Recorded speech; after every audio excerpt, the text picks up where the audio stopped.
ಇನ್ನು ಬೆಂಗಳೂರು ನಗರದಲ್ಲಿ operation footpath ಇವತ್ತು ಕೂಡ ಮುಂದುವರೆದಿದೆ. ಏನೇ ಆದರೂ ಫುಟ್ಪಾತ್ ಒತ್ತುವರಿ ಕೆಲಸವನ್ನು ನಾವು ನಿಲ್ಲಿಸಲ್ಲ ಅಂತ ಬೆಂಗಳೂರು ಅಭಿವೃದ್ಧಿ ಸಚಿವ ಕೃಷ್ಣ ಬೈರೇಗೌಡರು ಹೇಳಿದ್ದಾರೆ. ವ್ಯಾಪಾರಿಗಳ ತೀವ್ರ ವಿರೋಧದ ಹಿನ್ನೆಲೆಯಲ್ಲಿ ಬೀದಿ ಬದಿ ವ್ಯಾಪಾರಿಗಳು ಹಾಗೂ ಸಂಘಟನೆಗಳ ಜೊತೆ ಇವತ್ತು ಸಚಿವರು ಸಭೆ ಮಾಡಿದ್ರು. ಆದರೆ ಸುಪ್ರೀಂ ಕೋರ್ಟ್ ಆದೇಶದಂತೆಯೇ ಒತ್ತುವರಿ ಮಾಡ್ತಾ ಇದ್ದೀವಿ. ಫುಟ್ಪಾತ್ ಒತ್ತುವರಿಯಿಂದ ಇಲ್ಲಿ ತನಕ 900 ಪಾದಚಾರಿಗಳು ಸಾವನ್ನಪ್ಪಿದ್ದಾರೆ. ಮುಖ್ಯ ರಸ್ತೆಗಳನ್ನ ಬಿಟ್ಟು ನೀವು ವ್ಯಾಪಾರ ಮಾಡಿಕೊಳ್ಳಿ, ನಮ್ಮದೇನು ಅಬ್ಜೆಕ್ಷನ್ ಇಲ್ಲ ಅಂತ ಹೇಳಿದ್ದಾರೆ. ಇನ್ನು ಸಚಿವರ ನಿರ್ಧಾರಕ್ಕೆ ಬೀದಿ ಬದಿ ವ್ಯಾಪಾರಿಗಳ ಸಂಘಟನೆಗಳು ಆಕ್ಷೇಪಿಸಿವೆ.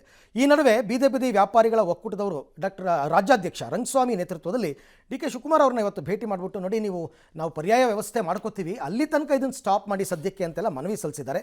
ಇವತ್ತು 430 ಕಿಲೋಮೀಟರ್ ಒಟ್ಟು ಫುಟ್ಪಾತ್ ಒತ್ತುವರಿ ತೆರವಾಗಿರ್ತಕ್ಕಂಥದ್ದು. ಇವತ್ತು ಕೂಡ ಕೆಲವು ಕಡೆ ಎಲ್ಲ ಫುಟ್ಪಾತ್ ಒತ್ತುವರಿ ತೆರವು ಕಾರ್ಯಾಚರಣೆ ನಡೆದಿದೆ.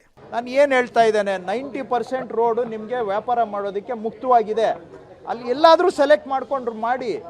ಮೇನ್ ರೋಡಲ್ಲಿ ಬಂದು ಸಾರ್ವಜನಿಕರಿಗೆ ತೊಂದರೆ ಮಾಡಿ, ಸಾರ್ವಜನಿಕರಿಗೆ ಜೀವಹಾನಿ ಆದರೂ ಪರವಾಗಿಲ್ಲ, ಮೇನ್ ರೋಡಲ್ಲೇ ಮಾಡಬೇಕು ಅಂತ ಹೇಳಿದ್ರೆ ಯಾವ ಕಾನೂನು ಹೇಳುತ್ತೆ? ಸುಪ್ರೀಂ ಕೋರ್ಟ್ನ ಪ್ರಕಾರ ನಾವು ಮಾಡ್ತಾ ಇರೋದು.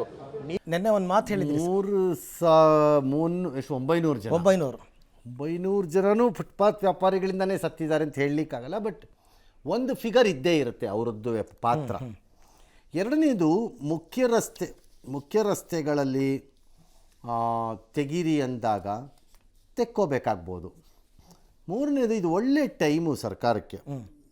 ಯಾವ ರಸ್ತೆಗಳಲ್ಲಿ ಫುಟ್ಪಾತ್ ವ್ಯಾಪಾರವನ್ನು ಮಾಡುವಂತಿಲ್ಲ, ನಿಷೇಧ, ನೋ ಪಾರ್ಕಿಂಗ್ ಹಾಕದಂಗೆ. ಒಂದು ನಾಮಫಲಕ ಥರ ಅಲ್ಲ, ಅದನ್ನು ಡಿಕ್ಲೇರ್ ಮಾಡಿಬಿಡ್ಬೇಕು. ಓಕೆ, ಇಂತಿಂಥ ಕಡೆ ಫುಟ್ಪಾತ್, ಈ ಪಾಯಿಂಟಿಂದ ಈ ಪಾಯಿಂಟ್ವರೆಗೆ ಈ ರೋಡು ನೋ, 0 ಟಾಲರೆನ್ಸ್ ಅಂತ ಟ್ರಾಫಿಕ್ ಪೊಲೀಸ್ನವ್ರು ಮಾಡ್ತಾರೆ. ನೀವು ಶೂನ್ಯ ಸಹನೆಯ ಜಂಕ್ಷನ್ನಲ್ಲಿ ಇದ್ದೀರಿ ಅಂತ ಎದುರಿಸ್ತಿರ್ತಾರಲ್ಲ, ಆ ಟೈಪ್ ನೀವು ಮಾಡಿಬಿಡಿ. ಶೂನ್ಯ ಸಹನೆಯ ರಸ್ತೆಗಳು ಯಾವುವು ಪ್ರಕಟ ಮಾಡಿಬಿಡಿ, ನೋಟಿಫೈ ಮಾಡಿಬಿಡಿ. ಪ್ರತಿ ವಾರ್ಡ್ಗಳಲ್ಲಿ ನೋಟಿಫೈ ಮಾಡಿಬಿಡಿ. ಅದನ್ನು ಎಲ್ಲ ವಾರ್ಡ್ಗೂ ಮಾಡಿ, ಯಾವ್ಯಾವ ಮೇನ್ ರೋಡ್ಸ್ ಬರುತ್ತೆ, ಏನೇನು ಬರುತ್ತವೆ ಅದನ್ನು. ಓಕೆ, ಅದನ್ನು ಬಿಟ್ಟು ಬೇರೆ ಕಡೆಗೆ ನಾವು ಬರ್ತೀವಿ ಅಂತ ಹೇಳಿ, ಅಲ್ಲಿಗೆ ಬರ್ತೀವಿ, ಗ್ಯಾರಂಟಿ ಬರ್ತೀವಿ, ತೆಕ್ಕೊಳ್ಳಿ ಅಂತ ಹೇಳಿ ಅವರಿಗೆ. ಓಕೆ, ಹಂಗಾರು ಮಾಡಿ ಅಟ್ಲೀಸ್ಟ್. ಅದಕ್ಕೊಂದು ವಾದ ಇಟ್ಟಿದ್ದಾರೆ ಸರ್. ನೆನ್ನೆ ನೀವು ಹೇಳಿದ್ರಲ್ಲ, ಎಲ್ಲೆಲ್ಲಿ ಇವ್ರನ್ನ ಅಕಾಮಿಡೇಟ್ ಮಾಡೋಕ್ಕಾಗತ್ತೆ ಬೇರೆ ಕಡೆ ಮಾಡಿ ಅಂತ ನೆನ್ನೆ ಹೇಳಿದ್ರಲ್ಲ, ಅದಕ್ಕೆ ಇವತ್ತು ಮಲ್ಲೇಶ್ವರಂನಲ್ಲಿ ಕೆಲವರು ಮಾತಾಡಿದ್ದಾರೆ. ಏನಂದರೆ, ವ್ಯಾಪಾರ ಬಿಸ್ನೆಸ್ ಆಗೋ ಸ್ಪಾಟ್ ಬಿಟ್ಬಿಟ್ಟು ನೀವು ಬೇರೆ ಕಡೆ ಹೋಗಿ ಅಂದರೆ ಅಲ್ಲಿಗೆ ಜನ ಬರ್ತಾರ, ನಮಗೆ ಬಿಸ್ನೆಸ್ ಆಗುತ್ತಾ ಅಂತ ಹೇಳ್ತಾರೆ. ಓಕೆ, ನಿಮ್ಮ ಅನುಕೂಲಕ್ಕೋಸ್ಕರ ಎಲ್ಲವನ್ನೂ ಮಾಡಬೇಕು ಅನ್ನೋ ನಿರೀಕ್ಷೆನೇ ತಪ್ಪದು.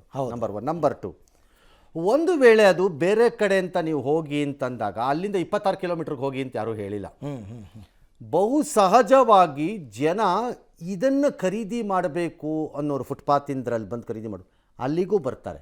ಸ್ವಲ್ಪ ಸಮಯ ತಗೊಳತ್ತೆ ಅಷ್ಟೇ. ಹೌದೌದು, ಅದು ಸ್ವಲ್ಪ ಸಮಯ ತಗೊಳುತ್ತೆ. ಹಾಗಿದ್ದರೆ ನನಗೆ ಬೇಕಾಗಿದ್ದ ಪದಾರ್ಥಗಳನ್ನು ತೆಗೆದುಕೊಳ್ಳೋಕ್ಕೆ ಅಷ್ಟು ನ್ಯಾರೋ ರೋಡ್ಗಳಿರುವ ಬಳೆಪೇಟೆ, ಚಿಕ್ಕಪೇಟೆಗೆ ಹೋಗಲ್ವೇ? ಹೋಗ್ತಾರೆ, ಖಂಡಿತ ಹೋಗಲ್ವೇ ಜನ? ಜಾಸ್ತಿ ಅಲ್ಲಿಗೆ ಹೋಗಲ್ವಾ ಜನ?